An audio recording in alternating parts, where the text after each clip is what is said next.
Hey guys, it's Michael Furlong from Roll Maximiser, and I have the pleasure today. I'm sitting with Damien Barnett, who's the outsource specialist, and I've known Damien for a long time from Affordable Staff.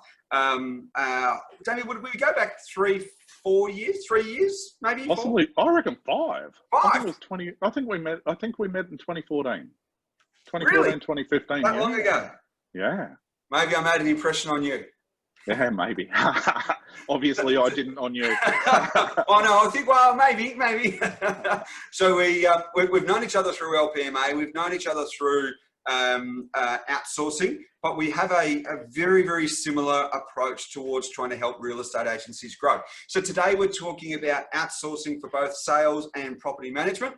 And I guess the question is, what can a VA do in an office? That's the first one. The second one is that, and this is an interesting question, we spoke about this a little while ago, how does a VA know what the different state legislation is? So if we can cover off on that, because we've got clients in New Zealand as well, so that'll be different to Australia, and each state has their own.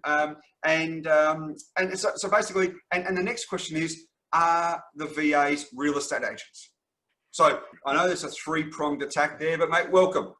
Thank you, Michael. Hi everyone. So, what can a VA do for my sales business, property management business? I suppose is realistically limitless. As long it's a back end support stuff that allows you to build relationships and get a higher return on investment for your business. So, when we're looking at sales, CRM maintenance is a really common one that I see in a lot of the guys. Most sales agents got a CRM, it's just not utilized to it. You know, they've got a Ferrari, but they're not using it to its full potential. So being able to actually maximize that. Property management business is really common tasks: arrears, lease renewals, routine inspection, follow-ups and emails out, entry notices, that administrative type stuff. But even we're starting to see in the sales world and also in the property management world that the VAs are starting to turn into money producing people within the business too. So, you know, following up, everybody that's moving needs a removalist. So whether you're selling or you're renting, you need that. Traditionally, you know, upselling services is becoming a very, very, very common, I suppose, task for VAs that are starting to do. So I suppose leads me on to the next one. If they're upselling services, then they've got to be on the telephone, so they have to speak English because that's the common language in Australia. So that's the thing. A lot of people think that the VAs, you know. So what is the primary language in Philippines? Yeah, so Filipino is Yes.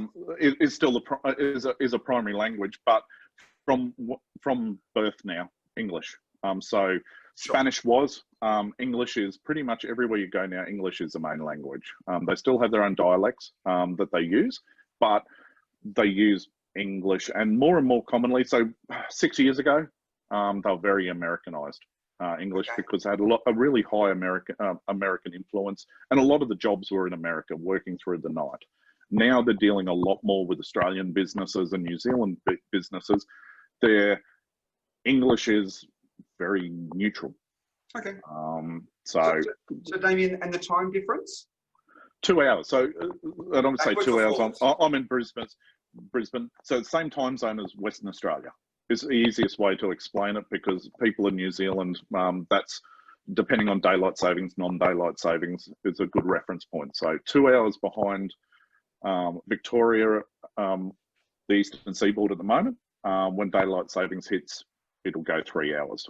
Okay. So does that mean that the staff, if I start at 9 o'clock and I'm in Melbourne, does that mean that the staff are starting at 7 o'clock, or are they joining us at 11 o'clock? How does it all work? I want to make sure that if I'm putting them into an office, that it's conducive with my team.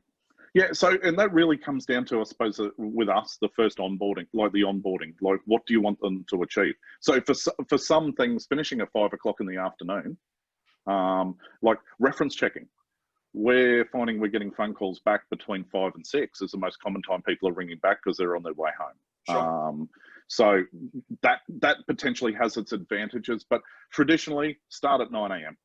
Same time as we try and keep it the same as business hours with our clients around Australia and New Zealand, so that they fit into the same flow as you. They're part of your team. They're an extension of your team. Sure. Realistically.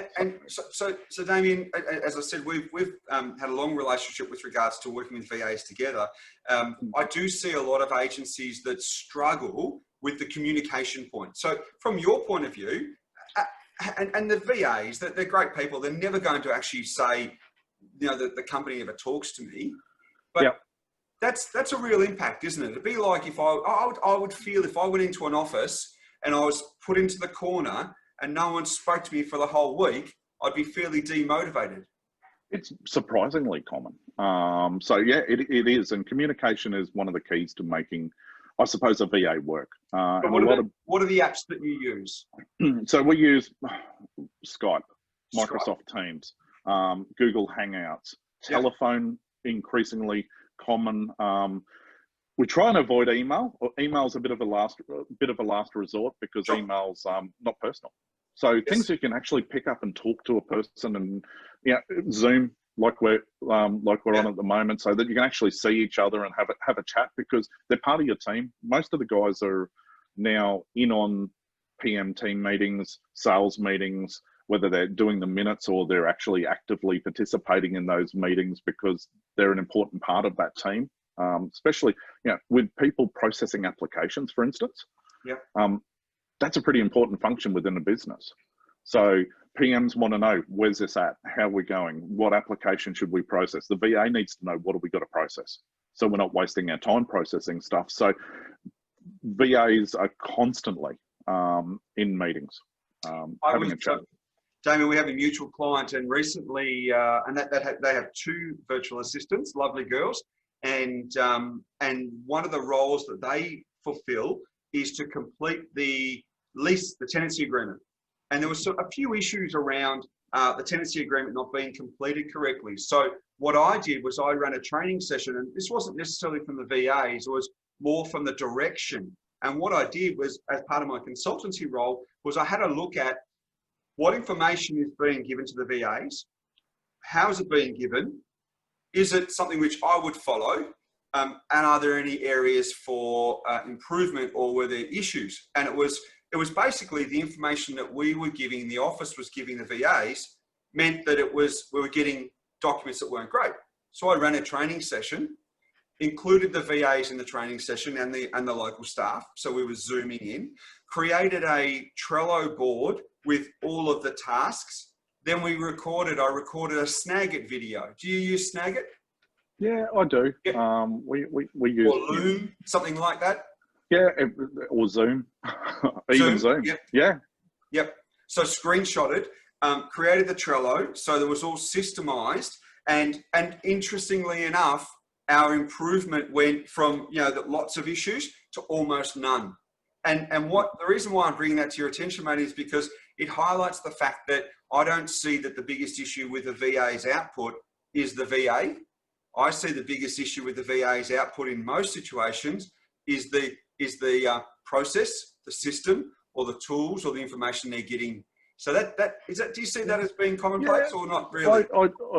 I do see, I suppose, from where I sit, I see a lot of frustration sometimes from stuff left open for interpretation. It was done this way before. Why is it not done the same way? Even if a process changes within a business, just a little change, but we don't let the extended team know. And there's businesses that we work with that have people on the eastern seaboard in their offices in the Western Australia. So not VAs, but their team is still remote, and that's one of their challenges also, is making sure that the information and the documentation of the processes is consistent across the entire organisation. So nothing's left up for interpretation. Yep. So the last ones are the VAs, are they real estate agents? And absolutely and not. How can they work in a real estate agency?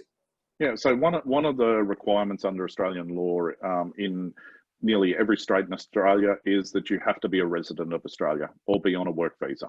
So to become registered, so they can't be registered. So they're limited to administrative tasks. Okay, sorry, go on. So if you look at some of the functions, and one of the things that we talk really commonly, we assist with lease renewals.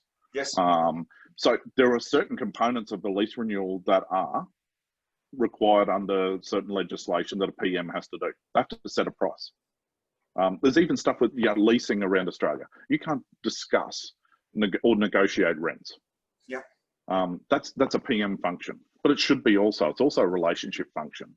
So they take instructions, but they follow instructions. So realistically, those functions are PM functions, and they're built into the whole onboarding process workflow that we use for each individual office, so that everyone understands where they sit, what's getting done by who, and who's responsible for it, and what's an acceptable time frame for delivery of, hey, I need a price for lease renewals. We're going to send it to you. We need it back by this date. At this point, we're going to follow it up with, this is our escalation process, so that we know that they're not overstepping, and vice versa. The PMs and also sales agents are able to do their jobs. Sure. So in summary, Damien, as we wrap up, English is okay. I even joke and say that English. I'm born in Australia. I've been here 50 years, and English is my second language. I struggle with English sometimes. I don't have a first language, but English is my. So my English is probably as good as theirs. They're not real estate agents. And I've seen before, you've got a list of, it's over 100 different tasks. You've got that list. So there's a whole range of different tasks. The last one, Damien, as we wrap up, legislation. Talk to me about that little elephant in the room, because how do they know what the different legislation is? Shouldn't they know that? No, well, part of it is yes and no, but it's part of the onboarding process. So realistically, as the account managers, outsource people, assisting a business along the journey of getting an offshore team member, it's up to us to make sure that we're covering off on that information. So legislation is different in every single state, is different in every single, is different in every country. Obviously, New Zealand's different to Australia. But the reality is, a VA is not going to do anything that requires legislation. So if they're doing a lease renewal for you, the last point of call has to be you as a property manager to sign it off and go, this is good to go, because it's going out with your name on it. They're there to draft and to save you the time of doing the background stuff so that you can be more productive. Yeah, I think Damien, I was having a bit of a joke there, because it was almost rhetorical, that question. VAs don't need to know the legislation. I struggle as a consultant to have real estate agents that are employed here to know what the legislation is. I just think that it's a bit of a furphy. Our role as when we're bringing on a VA is really to make sure we've got our systems and processes in place. Mate, it's been really good chatting with you. Great talking with you too, Michael. Thank you, my friend. If anyone's looking to find out more about what a VA can do, they reach you at affordablestaff.com.au. Yeah, affordablestaff.com.au. Excellent. Thank you very much, my friend. Enjoy the rest of your day. Thank you. Thank you.